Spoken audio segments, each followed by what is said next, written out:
avant de commencer, là,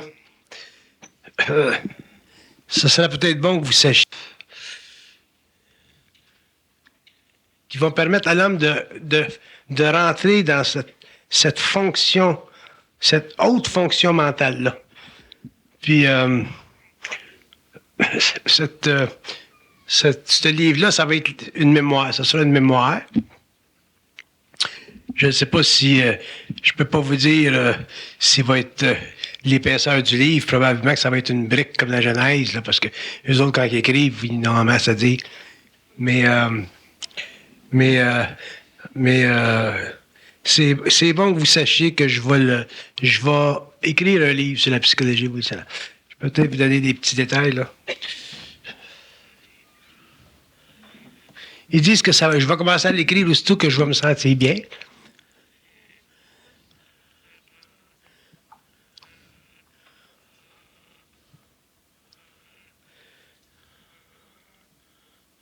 Ils disent que ça va nous permettre de réellement comprendre qu'est-ce que c'est la psychologie, ce livre-là.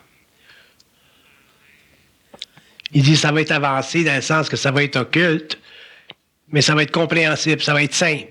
Les mots vont être simples. Puis même les gens simples d'éducation vont pouvoir le comprendre. Fait que quand est-ce qu'il va sortir? Il dit ça va sortir quand ça va sortir. Fait que...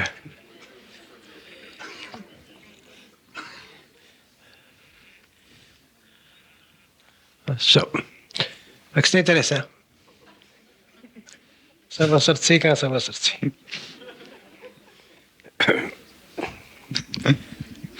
Mais j'ai hâte de le voir qu'est-ce que c'est, ce livre-là. Parce que ça va arrondir nos connaissances. Il y a déjà un médecin en France là, qui a fait une thèse doctorale, puis il a pris des sections de la Genèse du réel. Fait que c'est bon, ça se... Mais avec le livre, avec un livre comme ça, comment est-ce que je vais l'appeler, ce livre-là? Il dit que ça va s'intituler « La psychologie évolutionnaire ». Ils sont consistants. Ouais.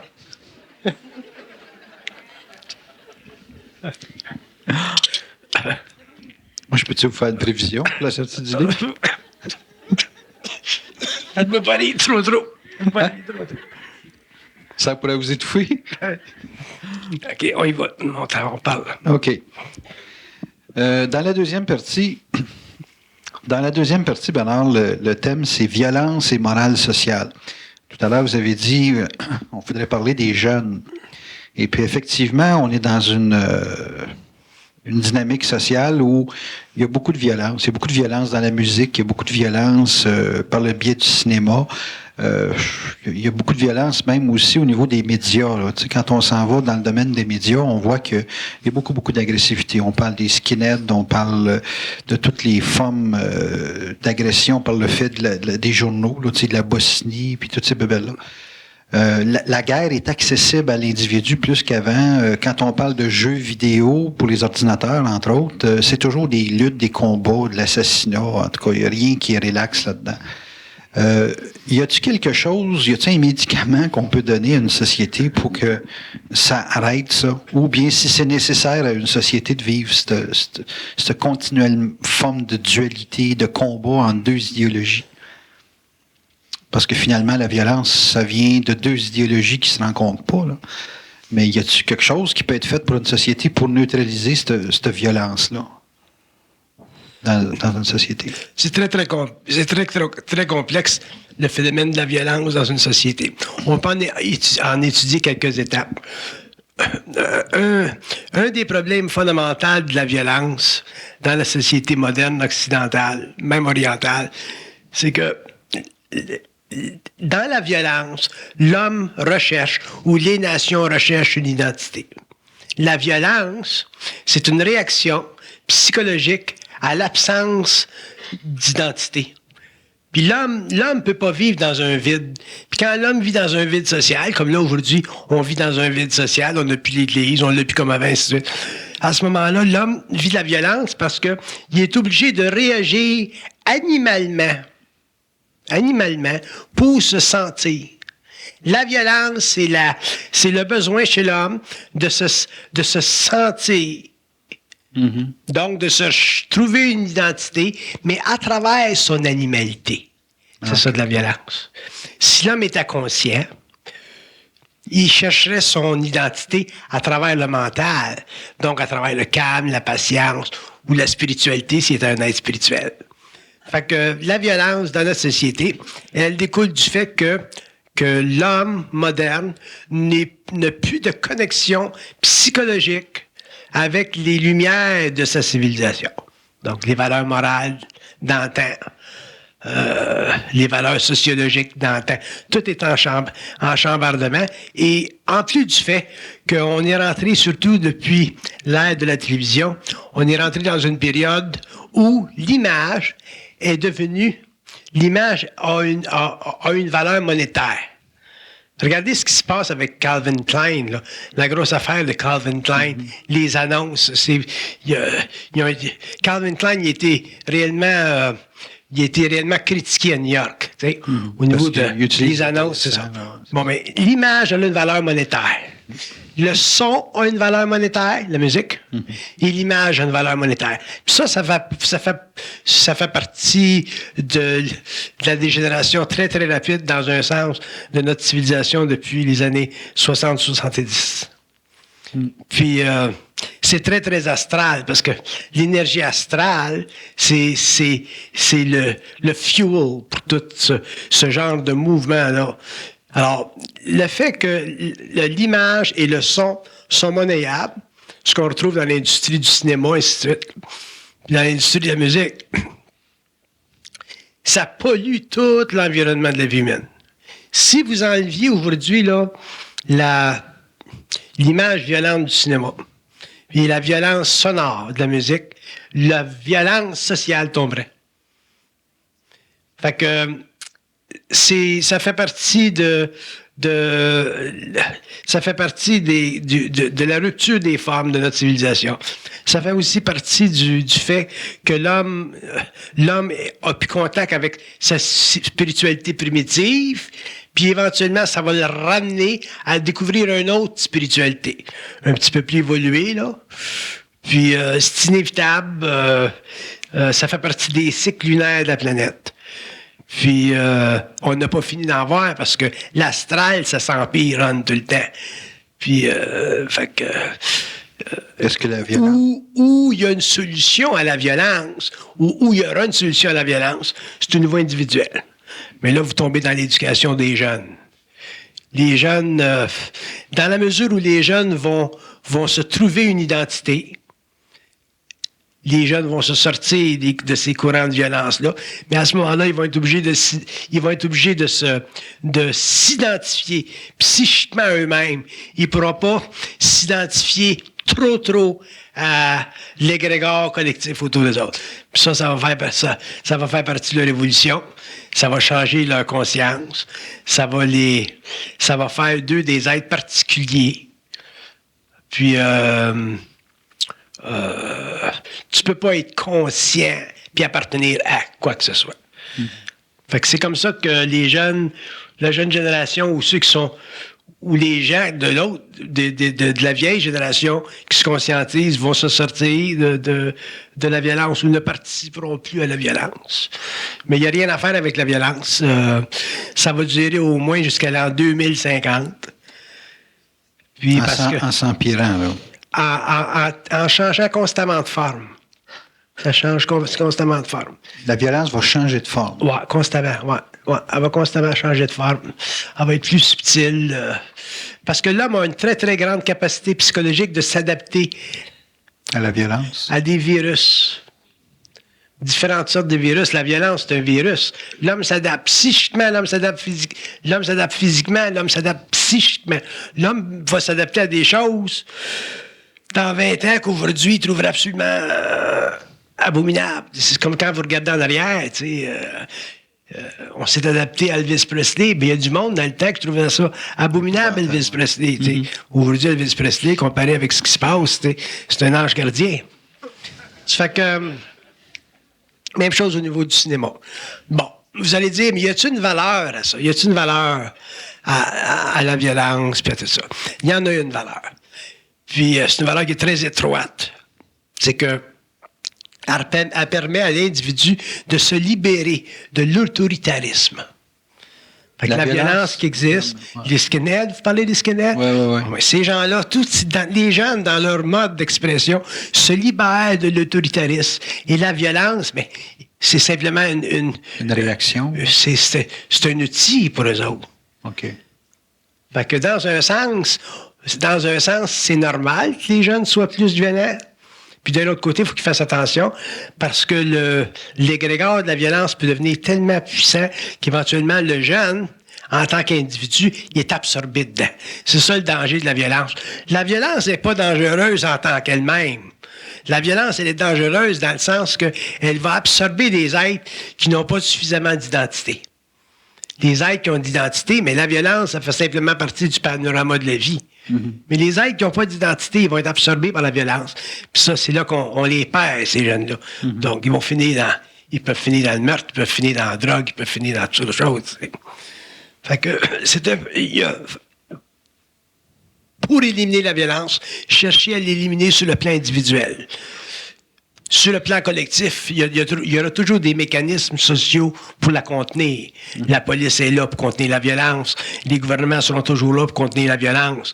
Fait que, dans le fond, la violence, c'est simplement un éclat temporaire d'énergie. Mais il y aura toujours des forces supérieures dans la société pour contenir la violence. Fait que, mais sur le plan individuel, l'homme doit développer suffisamment d'identité pour pas être affecté par elle. Parce que ça peut être très déprimant, éventuellement, de voir et puis d'être confronté constamment à de la violence.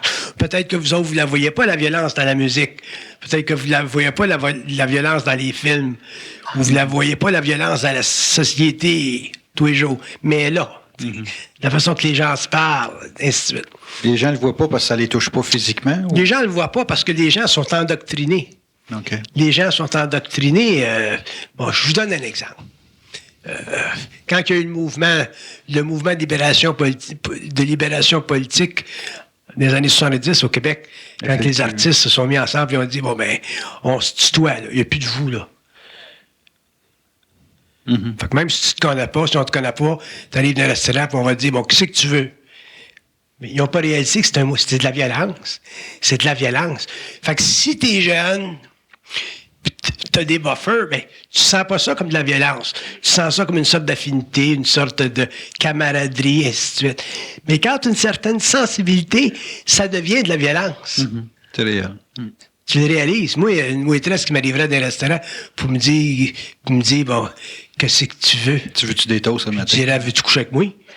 Tu allais chier. Tu sais, mange dans la marde. J'y envoyerai tout de suite pour lui faire comprendre que tu me connais-tu?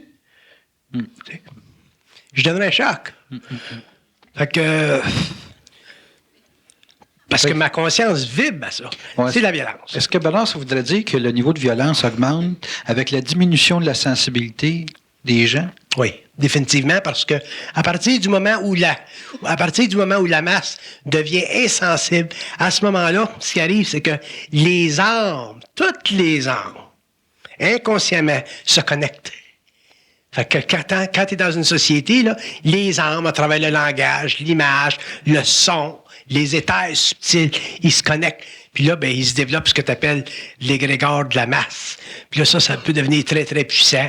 Puis ça peut dégénérer quand c'est déclenché par des événements. Par exemple, aux États-Unis, quand il y a eu King qui s'est fait frapper en Californie. Fait que, tandis qu'un individu, il va pas connecter au niveau de l'âme avec les âmes des individus dans un environnement. Il va rester toujours sous contrôle de son énergie astrale. C'est la violence qui collectivise. La violence, ça collectivise pas. Mais le manque d'identité va faire que la violence va collectiver. Okay. C'est toujours... tout revient à un manque d'identité. Parce que vous regardez des gens là, qui étaient en campagne, la maison d'un cultivateur passée au feu, c'est violent comme événement. Puis automatiquement, il y avait ce qu'on appelait un UBI. Tout le monde se réunissait pour aider l'individu à se reconstruire. Donc, la violence peut vouloir faire mettre du monde ensemble pour... Oui, mais c'est parce que dans ces conditions-là, il y a une conscience, il y a une identité sociale. C'est l'identité sociale qui leur permet de faire ce choix-là d'aider le gars. Fait que ça, c'est un mouvement positif. Mais il y a le pendant négatif aussi de prendre position contre l'élément attaquant. Là. Quand tu as deux idéologies qui se confrontent, tu sais, astrologiquement, en tout cas, il est prévu qu'il y ait beaucoup de conflits raciaux dans les prochains 18 ans. Là. Bon, ben, deux idéologies qui se confrontent, ça va faire prendre position des gens contre une autre idéologie. Toujours parce qu'il y a un manque d'identité. Un homme qui est dans son identité n'est jamais impliqué dans des conflits sociologiques ou dans des conflits politiques ou dans des conflits d'ordre collectif. C'est impossible. Votre contact va vous le faire couper. Ouais, tu sais, un gars vient chez nous puis pour me demander pour qui est-ce que je vote. Je vais automatiquement lui dire que je vote pas. Parce que je vote pas. Fait qu'il faut qu'il s'en retourne. Puis tu peux pas. Ça veut pas dire que je dis au monde de pas voter, c'est pas ça que je veux dire. Je parle de moi en tant qu'individu. Bon. Fait que. Mais si vous prenez une population de gens conscients, ça va faire une autre sorte de gouvernement. Oui, mais là, c'est parce que vous extrapolez. Là. Mais le principe au niveau individuel, quand tu es individuel, c'est bien difficile d'expliquer ça, l'individualité. Moi, vous l'expliquer. C'est son application qui est difficile. Oui, c'est son application. Quand tu es individualisé, là, quand tu as de l'identité, là, dans le sens que je le parle, là, quand tu as de l'identité, tu vis toujours par rapport à toi. Tu vis jamais par rapport aux autres. Tu respectes les autres. Mais tu ne vis jamais par rapport aux autres parce que la conscience des autres ne soutient pas ton intelligence. T'es pas capable d'établir de rapport. Mais la raison que tu es capable de le faire, c'est-à-dire la raison que tu es capable d'être seul, c'est parce que tu as de l'identité. C'est le problème de tous les hommes, l'identité. Si les hommes sur la Terre avaient de l'identité, instantanément, la civilisation terrestre changerait. Tout changerait. Les formes de gouvernement changeraient. Tout changerait. C'est occulte, l'identité. L'identité, c'est pas un paramètre psychologique. C'est pas une invention de l'homme, l'identité. C'est un rapport étroit entre sa nature planétaire et sa nature cosmique. Fait qu'une fois que l'homme a commencé à rentrer dans cette réalité-là, il peut plus vivre son expérience comme avant. Donc, il peut plus participer à la violence. Il peut plus aider à la violence. Il peut pas créer de violence. Fait que ça, c'est un problème d'identité. C'est pour ça qu'un jour, il faudra qu'un jour, vous fassiez une conférence puis qu'on étudie la situation des jeunes aujourd'hui qui sont victimes d'un schisme ou d'un déchirement de la conscience sociale. Autrement dit, des années 40, au grand vide des années 60, 70, 80, 90. Puis là, ils sont là-dedans, là. Puis, faut qu'ils se trouvent une identité sociale. On parle pas d'identité psychique, là. On parle d'identité sociale. Il faut avoir ça, une identité sociale? Les jeunes s'en cherchent une identité sociale. Non, mais est-ce qu'il en faut une? Mais il en faut une parce qu'ils n'ont pas d'identité psychique. S'il y avait d'identité psychique, il n'y aurait pas besoin d'identité sociale. OK. Ma fille, elle a pas d'identité. Elle a une identité psychique, fait qu'elle n'a pas besoin d'identité sociale. Si elle va à l'université, puis le prof, lui, il compte des conneries, ça va être des conneries pour elle. Mais elle va pas y dire parce qu'elle va respecter le prof. Elle est capable de respecter le prof. Elle va pas rentrer dans un mouvement de violence par rapport au prof. Mais elle va pas perdre son temps. Elle va changer de prof pour aller voir un autre prof qui peut y apporter quelque chose. Parce qu'elle a une identité psychique qui lui est personnelle. Tandis que nous autres, on n'a pas d'identité psychique parce qu'on n'a pas été cultivés dans une psychologie évolutionnaire. On a été cultivés ou acculturés dans une psychologie sociale où le pouvoir est toujours, ou n'est jamais dans nos mains, il est toujours en dehors de nos mains. Donc, on est techniquement victime d'une forme d'autoritarisme très, très apparent, comme dans les pays socialistes, ou moins apparent, comme dans les pays capitalistes. Tandis que si on avait de l'identité psychique qui fait partie de l'évolution de la conscience humaine, à ce moment-là, on n'aura pas de problème avec l'identité sociale, puis on ne pourra pas facilement être absorbé par ces grands mouvements de masse-là qu'on appelle les mouvements violents de l'évolution. Puis les jeunes, eux autres, pourraient à la fois bénéficier de la sorte de dynamique moderne là, de leur génération, mais en même temps garder leur identité. Quand on parle d'une forme d'identité sociale, on parle toujours de champ d'influence. L'identité sociale, ça veut dire comment est-ce que toi, tu te comportes par rapport aux autres dans le cadre de leur approbation. Autrement dit, dans une identité sociale, c'est le monde autour de toi qui approuve de ton comportement. Si tu déroges de ton comportement-là, tu deviens marginal par rapport aux autres. Puis si tu es dans un milieu qui est moindrement violent, ils peuvent te casser une jambe, par exemple. Mm-hmm.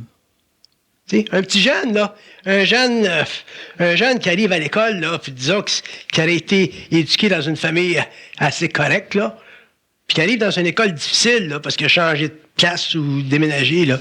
Il y a des lois dans cette école-là, là, dans le cours d'école, là. Puis il va être obligé de se plier à ça, ou il va être obligé de faire une lutte, ou il va être obligé de partir. Ça fait que... Quelqu'un qui a une identité psychique... S'il y avait une identité psychique, il dirait à son père, je ne vais pas dans cette école-là, la vibration n'est pas bonne. Le père, il dirait, c'est vrai, pas bonne la vibration. On t'envoie ailleurs, ou on te garde chez vous. Bon. Bernard, on est dans un environnement social où quasiment chaque ville a son groupuscule d'influence. On revient toujours des rapports de force, des rapports de puissance. Fait que c'est celui qui frappe ou qui va tuer qui va quasiment définir sa loi. Si on est dans une société où la violence, c'est la loi, OK? Ça a été comme ça dans les années 1700, 1800. C'est juste que la forme a changé. C'est plutôt au niveau verbal aujourd'hui. Mais il en demeure pas moins qu'il y a des courants souterrains qui sont très puissants. On parle de la mafia, ces choses-là, qui font aussi leur loi et qui en font une très forte, si on regarde monter ça dans les journaux. Est-ce qu'un être humain qui s'individualise, qui est psychiquement individualisé, a intérêt à se donner un environnement social où il y a des courants idéologiques qui font pas son affaire? Donc, en d'autres termes, est-ce qu'un individu qui a une identité psychique doit se retirer de ce qui se passe dans la société? Votre question est mal posée.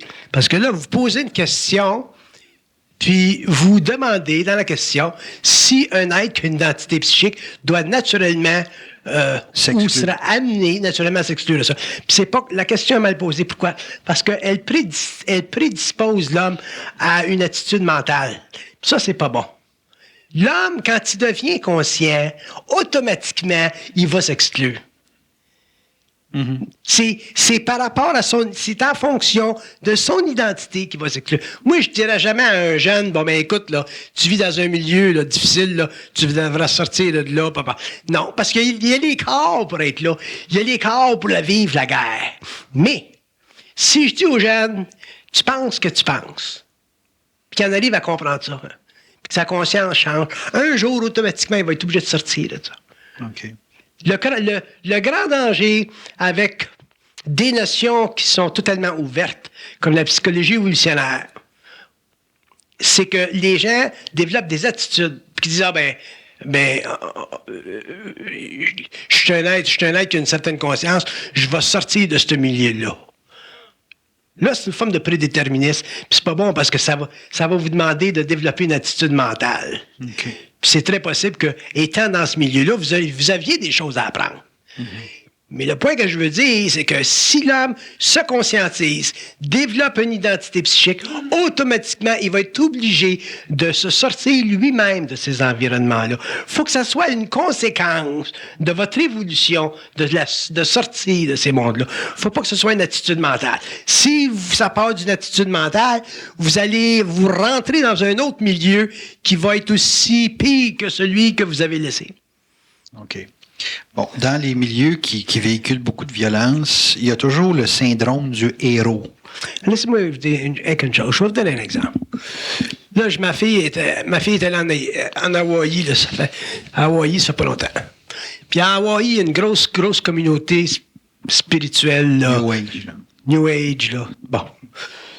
Il y a des gens de 40, 50 ans là-dedans. Là. Des gens qui ont de l'argent, des gens qui sont matériellement à l'aise, et ainsi de suite. Puis des gens qui ne le sont pas. Mais ce qui était intéressant dans toute cette expérience-là, c'est qu'elle est allée, puis elle est jeune, ma fille, elle a 22 ans. Fait qu'elle s'en va à Hawaï, puis elle avait un travail à faire, elle avait des gens à rencontrer. Puis à cause d'amis que j'avais, elle est rentrée dans cette communauté New Age-là.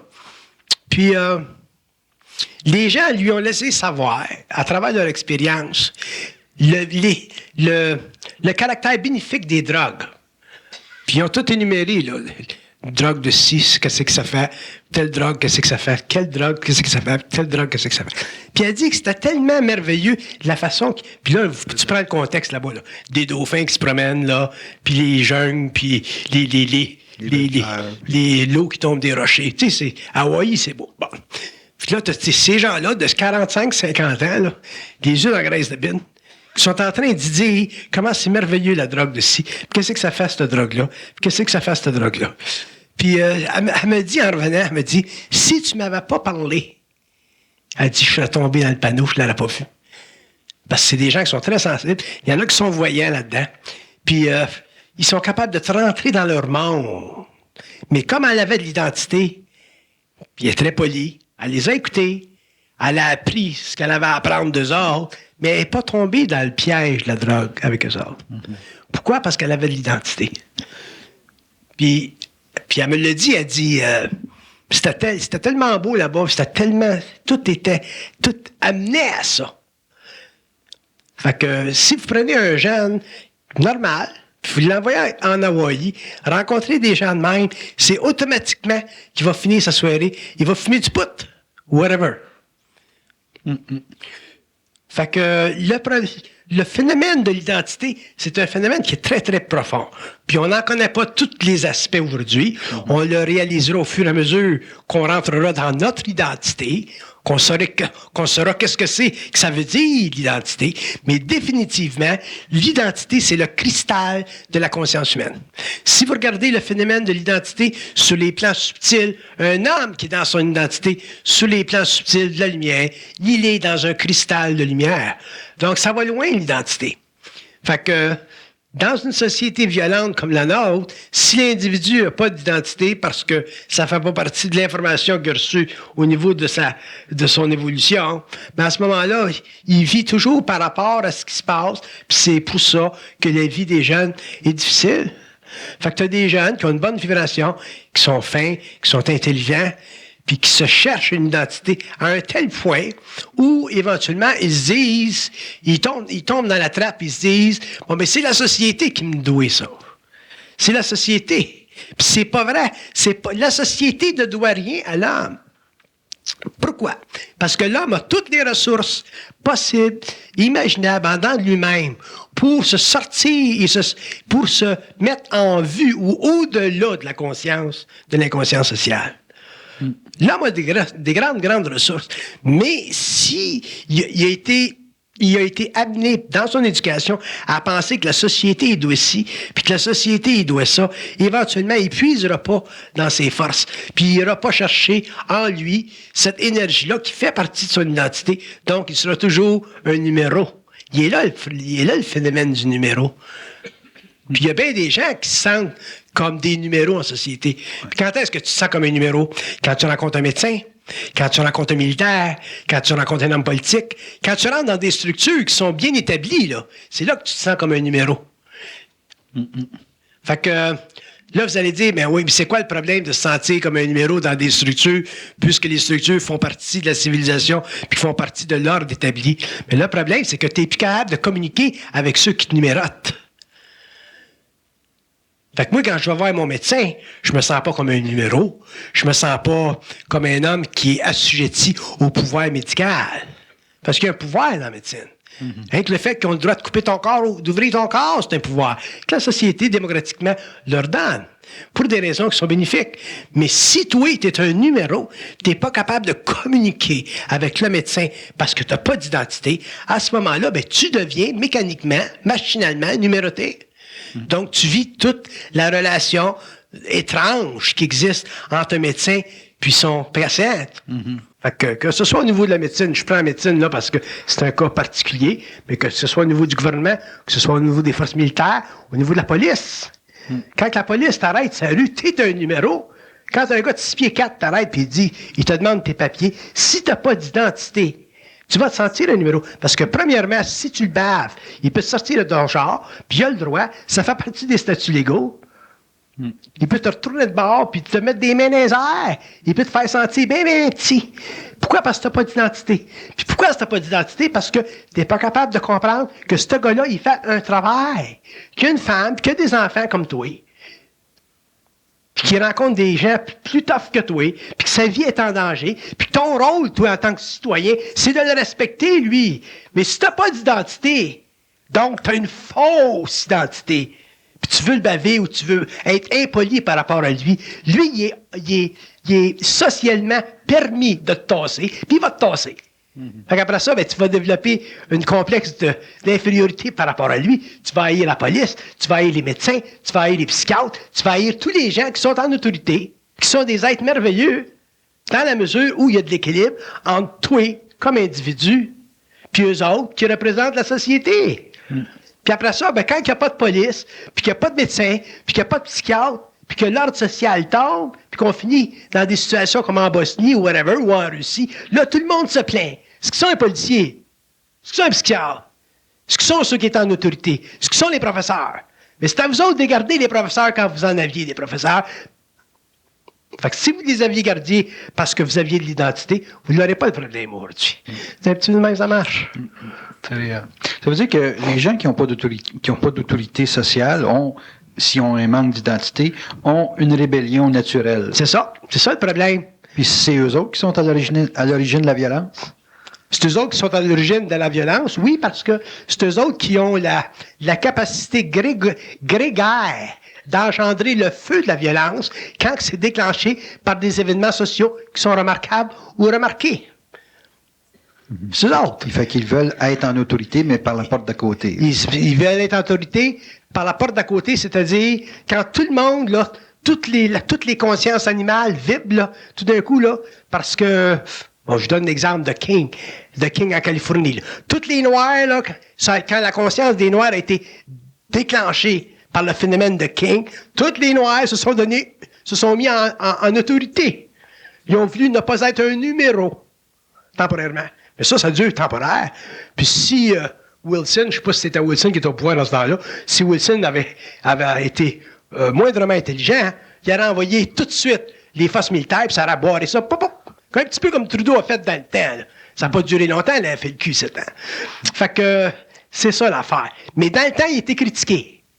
On l'a critiqué parce qu'on n'aime pas ça, avoir l'autorité qui vient et qui tasse, qui contient un égrégore. Mais les gouvernements sont faits pour ça.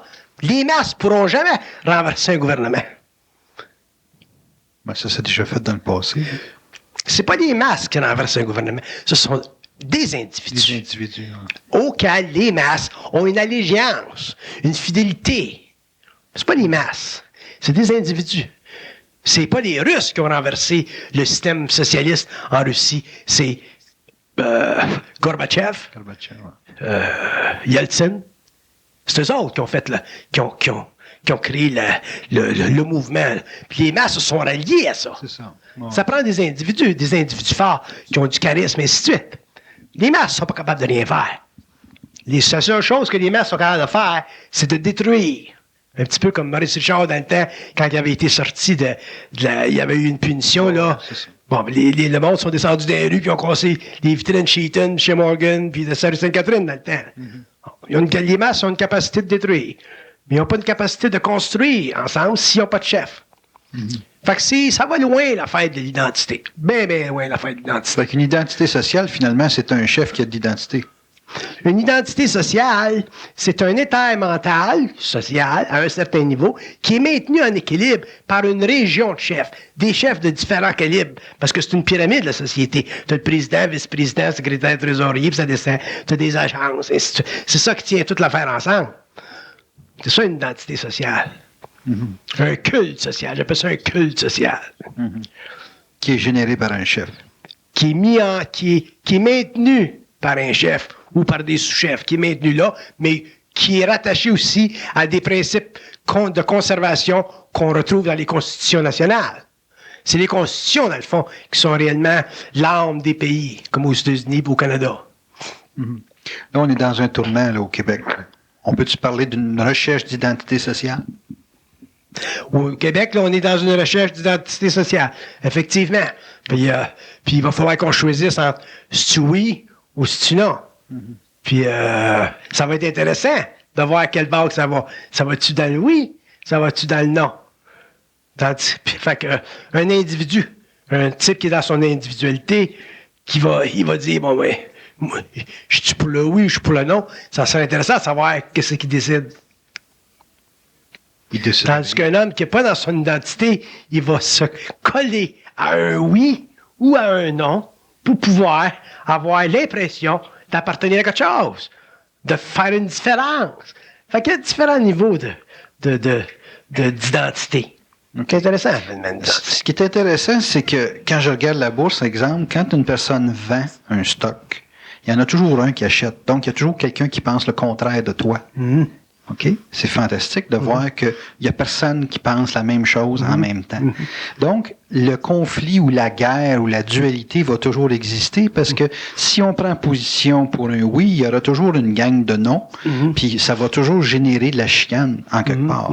Donc, c'est impossible d'éteindre la violence dès qu'on prend position. C'est impossible d'éteindre la violence si on a une conscience sociale. OK. Donc, avoir une identité... Ou on peut la réduire, la violence. Il y a des pays où la violence est réduite, comme au Danemark. Mais il y en a toujours de la violence en potentiel. Mais c'est parce que c'est des pays qui sont bien organisés. Mais techniquement, la violence, ça vient de la polarité. Tandis que si un individu est dans son identité, il n'est pas particulièrement attiré à une polarité ou à un autre. Fait qu'à ce moment-là, le caractère violenteux de sa relation avec la société, il disparaît. OK, bon, une personne comme vous qui est objectif de par la fusion, vous pouvez voir tous les avantages, exemple, dans le cas du Québec, du oui, puis les avantages du non. Vous êtes capable de le voir. Et vous êtes capable aussi de voir les désavantages. Comment qu'un individu traite avec la société quand lui, c'est ses avantages à lui qui priment et non pas l'avantage d'une collectivité? On ne peut pas prendre position quand on est objectif. Quand on est objectif, on ne peut jamais prendre de position. On fait simplement des études. C'est ça. Tu peux pas être dans une conscience universelle puis prendre position. C'est comme tu étudies le mouvement nazi. Si on prend le pire des cas, tu regardes le mouvement nazi en Allemagne. Tu prends le sort des Juifs qui était réellement un sort terrible. Tu prends la condition allemande qui était aussi une condition terrible parce qu'elle était assujettie au charisme satanique de Hitler. Puis occulte de Hitler, puis de Himmler, puis toute la gang de Berlin. Mais si tu le regardes d'un point de vue universel, mais là, tu t'aperçois que l'Allemagne, c'était la représentation, la réincarnation des dernières forces centuriennes romaines. Fait qu'il y a une connexion. Tu vois la position des armées à Nuremberg, tu vois la façon que les Allemands se comportaient au niveau militaire, au niveau du protocole militaire, au niveau des manœuvres esthétiques militaires. C'est totalement légionnaire romain. Fait que t'as simplement un repeat of history. C'est une répétition de l'histoire. Fait que t'es pas capable de juger ça. T'es pas capable de juger parce que ça a une fonction. Parce que ça fait partie de toute l'expérience humaine. Ça fait partie du karma planétaire. Fait que quelqu'un qui étudie toutes les manœuvres géopolitiques de l'Allemagne durant la Deuxième Guerre mondiale, c'est extraordinaire ce qu'ils ont fait. D'un côté, il ne faut pas que tu dises ça à un juif. Parce qu'il ne sera pas content. Puis il va avoir raison. Parce que son peuple a souffert. Puis de l'autre côté, tu es capable de regarder un juif et de dire, bon ben, si tu avais été un juif conscient, tu aurais crissé ton camp, niaiseux, au lieu de rester là. Ben non. Tu voulais rester là parce que tu avais tellement peu d'identité que tu voulais vivre la souffrance pour ton peuple. Fait que poétiquement, ça a de l'allure. Mais psychiquement, ça n'en a pas. Fait que les Juifs qui ont été intelligents, c'est ceux qui sont partis de Berlin puis de Nuremberg, puis qui ont pris le train puis sont allés à New York, qui sont là aujourd'hui dans le Diamond Center. Eux autres qui donnent. Fait que tu peux pas juger. Non, c'est un fait. Quand tu es objectif, tu peux pas juger. Fait que dans un sens, quand tu es objectif, tu as beaucoup de difficultés à donner raison à l'histoire. Parce que tu es toujours au-dessus de l'histoire. C'est un petit peu comme Hegel qui parlait de the Geist of History. Tu es toujours dans l'esprit de l'histoire. Fait que moi, je suis pas capable de regarder le Québec au niveau de la polarité du Québec, le oui puis le non, et ainsi de suite. Parce que je suis obligé de regarder le Québec dans l'esprit du Québec. Là, à ce moment-là, la politique a de l'allure, que ça aille dans le non ou que ça aille dans le oui. Sans ça, ben, tu polarises tes émotions, tu polarises ton intellect, puis tu deviens, dans un sens, un participant mécanique à un mouvement historique qui ne ressort même pas de ta volonté. C'est pas de ta volonté. C'est de la volonté des gars qui ont 10 ans, 15 ans, puis là, ça se greffe à un autre, puis ça se greffe à Parizeau, puis ça se greffe... Tu sais, ça ressort pas de ta volonté. Si ça sortirait de ma volonté, à ce moment-là, ça serait une autre affaire, mais ça ressort pas de ma volonté. Fait que l'homme individualisé n'est pas capable d'utiliser sa volonté socialement. Il l'utilise individuellement. Il l'utilise individuellement. C'est ça. Tandis que l'homme inconscient utilise sa volonté socialement à travers les entrappements sociaux. Donc, le référendum, c'est un exemple. Ou les idéologies d'un pays socialiste, c'est un exemple. Ou ce qui se passe en Bosnie-Herzégovine, c'est un exemple. Tandis qu'un individu n'est pas capable d'utiliser sa volonté socialement, il l'utilise totalement individuellement. Fait qu'automatiquement, à un certain moment de sa vie, il est obligé de s'exclure du cirque idéationnel de sa civilisation pour rentrer dans sa propre culture, c'est-à-dire dans sa capacité personnelle de cultiver ses idées, c'est-à-dire de se mettre en vibration créative pour que descendent sur le plan matériel des idées qui ne sont pas atteintes ou qui ne sont pas connectées à ce que la société pense. Donc, la psychologie évolutionnaire, c'est ça. Je ne sais même pas qu'est-ce que c'est, moi, la psychologie évolutionnaire. Je veux le savoir, mais que je me mette en vibration, puis que je commence à taper sur ma machine. Mais ma volonté va permettre que ça descende, puis à ce moment-là, ben, l'homme, moi inclus, va accéder à un autre niveau d'information. Mais si je n'étais pas individualisé, à ce moment-là, je ne pourrais pas le faire. Parce que, premièrement, je serais entrappé par le besoin d'avoir la certitude d'avoir raison. Alors que je ne suis pas intéressé, moi, à avoir raison. Moi, quand j'écris un texte, puis je dis, bon, mais ça se passe de même, le phénomène humain, ça se passe de même. Point final. Fait qu'en ce qui me concerne, ça se passe de même. Si vous venez me voir et vous dites, ben Bernard, moi, je pense pas que ça se passe pas de même, je vais vous dire, ben tant mieux. Je suis content que tu penses pas que ça se passe pas de même. Jusqu'à temps qu'un jour, tu réalises que ça se passe de même. Mais vous voulez pas... Là, vous allez dire, ben, qu'est-ce qui vous permet d'attendre que le gars prenne 5 ans ou 10 ans pour réaliser que ça se passe de même? Puis je vais vous répondre, mais c'est un taux vibratoire. Quand son taux vibratoire va monter, il va s'apercevoir que ça se passe de même. Parce que le taux vibratoire est universel. Il n'est pas conditionné par l'intellect. Il n'est pas conditionné par la psychologie non identifiée de l'individu. Il n'est pas conditionné par des facteurs de vie qui sont anciens. Il est conditionné simplement par des facteurs de vie qui sont en vibration instantanément puis qui font partie de son identité. Tout revient à l'identité. L'angoisse de l'homme, c'est un phénomène d'identité.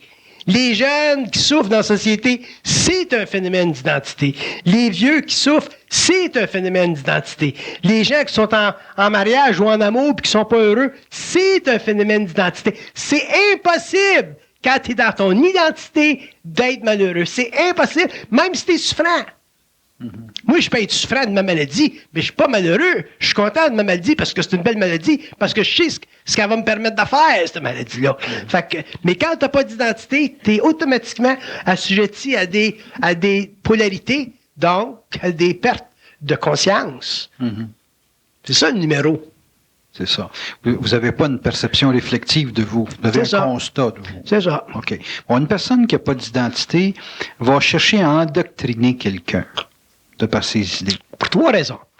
Une personne qui n'a pas d'identité, elle va chercher à endoctriner une autre personne, parce qu'elle va se servir de l'autre personne pour se donner du caractère. Ce caractère-là qu'elle va se donner, ça va lui permettre, elle, en tant qu'individu, d'avoir l'impression d'avoir maîtrisé quelque chose. Mais elle ne va pas avoir maîtrisé quelque chose en elle-même. Elle va avoir maîtrisé quelque chose dans l'autre qui est faible. Donc, sa maîtrise devient, à un 3e niveau, une dictature. Une dictature ou un dictateur, c'est un homme qui n'a rien maîtrisé de lui-même, mais qui a réussi à maîtriser dans l'autre. Un dictateur, c'est un homme vide. Mm-hmm. C'est un homme vide. Il a maîtrisé dans les autres. Mais lui, il ne s'est pas maîtrisé.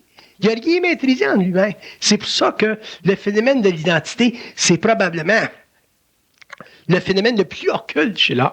Puis d'ailleurs, on le découvrira un jour, puis on écrira certainement des livres puis des chapitres sur le caractère occulte de l'identité.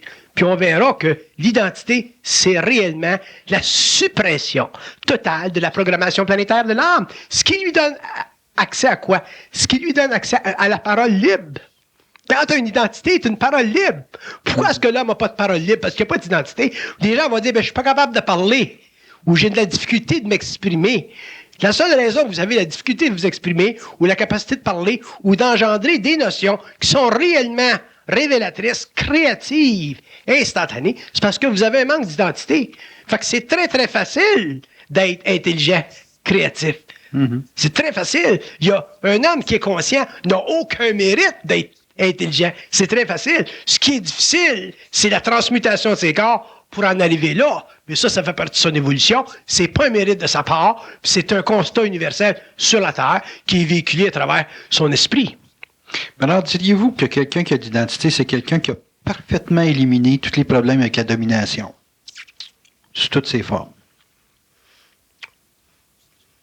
Quelqu'un qui a l'identité est très, très conscient du phénomène de domination parce qu'il aura passé à travers la domination pour désastraliser sa conscience. Un homme là, qui a de l'identité réelle là, aura été obligé de passer, de rendre visite à tout ce qui est domination dans sa vie, puis de l'avoir dépassé, pour que ça ne se reproduise plus dans sa conscience. Okay. Ça sous-tend qu'il l'a subi et fait vivre. Il l'a subi, il a pu la faire vivre, puis un jour, il va falloir qu'il l'élimine complètement, parce que dans l'identité, un être de l'identité n'a aucune tendance à la domination volontaire. Mm-hmm. Ça ne fait pas partie de sa lumière. La domination, c'est astral. Puis si vous regardez la domination au niveau satanique, au niveau universel, c'est satanique. La domination, c'est satanique. Pourquoi c'est satanique? Pour 3 raisons. Premièrement, parce que ça empêche l'individu de grandir. Tu ne grandis pas dans un environnement de domination. Tu peux grandir, mais tu vas infirmer quelque part. Tu peux développer des forces, mais ça va être des forces brutales, et ainsi de suite. Ou tu vas développer d'autres forces qui vont être totalement réactionnaires, spirituelles, à l'autre. Ou tu n'as même plus de volonté, et ainsi de suite. T'sais. Fait que dans l'identité, il n'y a pas de domination. Par contre, il y a une grande force. Cette force-là est basée sur quoi? Elle est basée sur la capacité de l'individu de lutter jusqu'au bout de ses forces contre la domination contre lui. Mm-hmm. Qu'est-ce que c'est un initié? Les gens vont dire, c'est quoi un initié? Qu'est-ce qui fait qu'un initié est grand, si tu veux? Mais ce qui fait qu'un initié est grand, c'est sa capacité de lutter contre les forces occultes. C'est rien que ça qui fait qu'un initié est grand. Puis une fois qu'il a lutté contre les forces occultes, à ce moment-là, il devient un serviteur de l'âme. Il sert l'homme, il sert l'humanité. Mais si tu n'as pas appris à lutter contre les forces occultes, puis à lutter contre la domination, parce que tout ce qui est occulte, c'est dominant. Mm-hmm. Tout ce qui est plus grand que toi, tout ce qui t'est mystérieux, tout ce qui t'a jamais été expliqué, tout ce que tu n'as pas compris, tout ce qui dépasse la logique, puis ce qui t'invite à une connexion télépathique, c'est très dominant. Mm. Donc l'homme va apprendre à pas se laisser dominer par les forces occultes. Puis quand l'homme aura appris ça, l'homme aura vu à travers le jeu de la domination sur le plan matériel, puis il sera plus intéressé à dominer les hommes. Fait qu'à ce moment-là, mais la relation entre lui et les hommes sera une relation très, très fraternelle. Puis c'est dans ce sens-là que l'être humain sur la Terre appartiendra réellement à une race nouvelle. Sans son astralise. Est-ce que c'est impossible pour un individu de rentrer dans son identité s'il il n'identifie pas les forces occultes? En d'autres termes, il n'y a pas une personne inconsciente des forces occultes qui peut rentrer dans son identité. Ça dépend à quel niveau d'identité vous parlez. Bien, on parle d'identité. Si vous parlez d'une... Oui, mais c'est parce qu'il y a des degrés là-dedans, tu sais.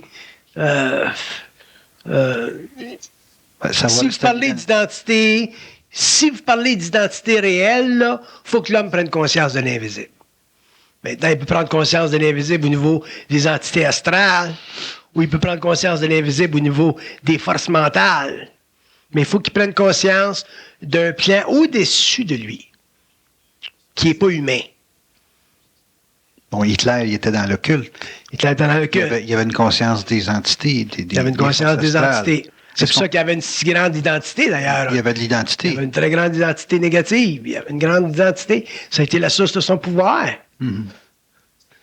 Bon, si c'est la source de son pouvoir, mais que l'individu est manipulé par ce pouvoir-là, il n'y a pas d'identité réelle. Il y a une identité.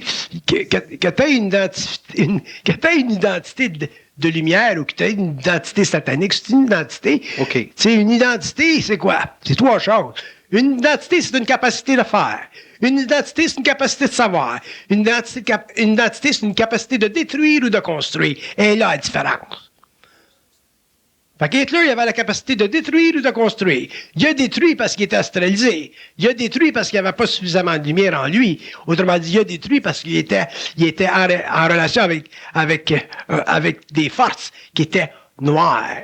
Mais ça faisait partie du karma de la race. Mm-hmm. Quand Steiner est venu en contact avec Hitler sur le plan astral, Steiner l'a vu, Hitler. Il l'a vu dans sa forme astrale. Il a vu sa lumière. Il a vu que c'était un être satanique. Puis toute sa vie, il l'a combattu. Au point où Hitler a voulu le faire descendre à Munich quand il est sorti du train. Mm-hmm. Fait que c'est intéressant que vous ameniez ça. C'est bien important qu'on parle, parce que c'est en parlant qu'on fouille des filières. Quand on parle d'identité, au bout d'une identité, es-tu bonne l'identité? Elle n'est pas bonne. Es-tu négative l'identité? Es-tu positive l'identité? Il faut qu'elle soit créative. Si elle est créative, l'identité, à ce moment-là, est utile. Ça va devenir destructive. Parce qu'un homme qui est en contact avec les forces occultes, que ce soit un homme qui est en contact avec les forces de la magie noire, ou que ce soit un homme qui est en contact avec les forces de la lumière, il faut qu'il ait dompte. Puis ça fait partie de toutes les connaissances de l'évolution. C'est ce que l'homme apprendra. L'homme, n'oubliez pas une chose, que la Terre, notre planète, c'est une planète en quarantaine. C'est un gros laboratoire universel.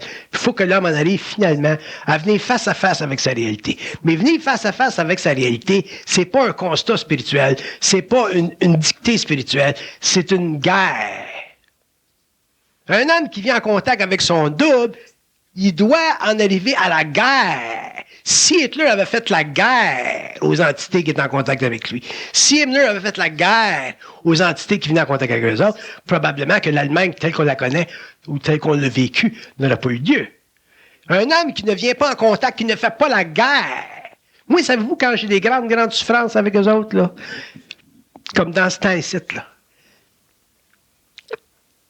je vais leur dire, mais sacrement, mourir, c'est pas grave. Mais attendez-vous à une crise de guerre de l'autre bord. Fait que la guerre, il faut qu'elle continue.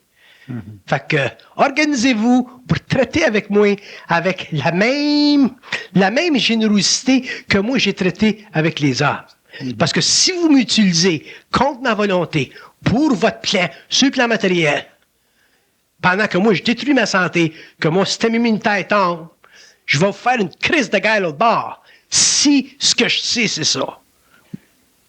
Mm-hmm. Fait que la guerre, il faut qu'elle continue. Il faut que l'homme en arrive un jour, puis l'homme va en arriver un jour, à maîtriser les forces solaires. Puis la maîtrise des forces solaires, c'est basé sur sa capacité indomptable de détruire en lui la crainte. Là, je vous parle, là, je vous dis des choses au 20e siècle, puis vous n'avez pas d'idée au niveau du temps, ce que ça représente. Parce que la psychologie évolutionnaire pour l'humanité, c'est simplement un aperçu de l'occulte. Alors que pour moi, la psychologie évolutionnaire, ça fait partie de ma vie, ça fait partie de ma mort, ça fait partie de ma transmutation, ça fait partie de ma lutte, ça fait partie de mon déchiffrage des archives, ça fait partie de mon contact constant avec eux autres.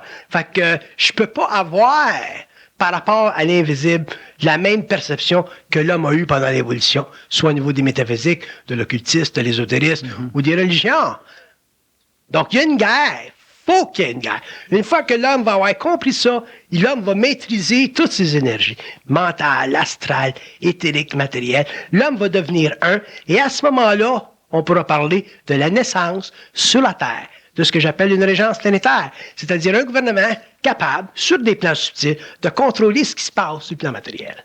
Là, on commence à avoir la paix, puis à rentrer dans le 2e millénium. Mais ça se fait pas déjà, ça, ce contrôle à partir des plans subtils? C'est très, très, très, très graduel. Très graduel, très graduel. Mais il faut que ça en vienne un jour à un point où la Terre, ou les gouvernements sur la Terre, ou les forces sociales sur la Terre soient réellement facilement mises en communication avec d'autres dimensions. Pour qu'il y ait finalement sur la Terre un âge d'or, puis que l'homme rentre ou ait accès à des grandes sciences. C'est comme... je vous donne un exemple, là. Je viens de voir cette semaine un film qui a fait un bout de chemin dans le monde, là, qui est arrivé en Angleterre, puis c'est une autopsie des extraterrestres qui a été faite supposément en 1947 aux États-Unis, près d'Albuquerque. Puis l'incident de Roswell. On est en 1995.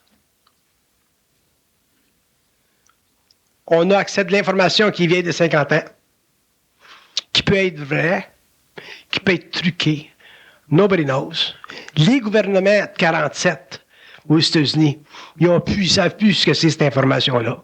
Le mental des Américains était totalement différent dans ce temps-là d'aujourd'hui. Il y a eu tellement de mutations au niveau de l'information que là, on regarde des films de même puis les gars, ils ont fait ça sérieusement, dans le sens que ils ont fait venir des spécialistes, des gens qui font des autopsies, les meilleurs. Comment est-ce qu'on appelle ça? Je sais pas le terme médical. En tout cas, un médecin qui est reconnu dans le monde, qui a fait 40 000 autopsies dans sa vie. Ils font venir des spécialistes pour voir, puis des spécialistes du cinéma, du film, Kodak, ainsi de suite, pour voir si ce film-là est réel. On est en 1995, puis on peut pas savoir, on n'est pas en Russie, là. On peut pas savoir si ça, ce qu'on voit sur la pellicule, c'est réel. Il y a encore un doute. La seule façon que tu peux avoir une confirmation, c'est par en dedans. Mais si tu as une confirmation par en dedans, ça veut rien dire parce qu'il n'y a pas d'émotion. Fait qu'eux autres, quand même qu'eux autres me diraient, bon, le cas de Roswell, c'est réel. Il y a eu 3 extraterrestres qui sont venus. Il y a un qui s'appelait là, tel nom, l'autre s'appelait tel nom, l'autre s'appelait tel nom, puis il venait de telle planète, ainsi de suite. Ça me dit quoi, moi? Qu'est-ce que tu veux que je fasse avec ça? Je trouve bien pas pour aller à la presse à Montréal puis leur écrire une histoire sur leur faire l'histoire de Roswell. Je suis pas intéressé. Fait que c'est comme si me parler de ça, ça m'intéresse pas.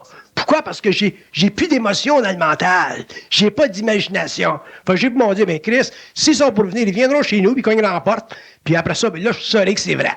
Mais en attendant, foutez-moi la paix avec les interventions planétaires, interplanétaires, cosmiques, et ainsi de suite. Foutez-moi la paix. Autrement dit, je suis pas intéressé, en tant qu'être humain, à me faire constamment bardasser le cerveau pour goûter un petit peu à l'étrange, pour goûter un petit peu à ce qui est grand, ou peut-être goûter un petit peu à ce qui est transhistorique. Pourquoi? Parce que mon identité ne me permet pas, en tant qu'individu, d'astraliser l'information. OK. Je suis pas intéressé.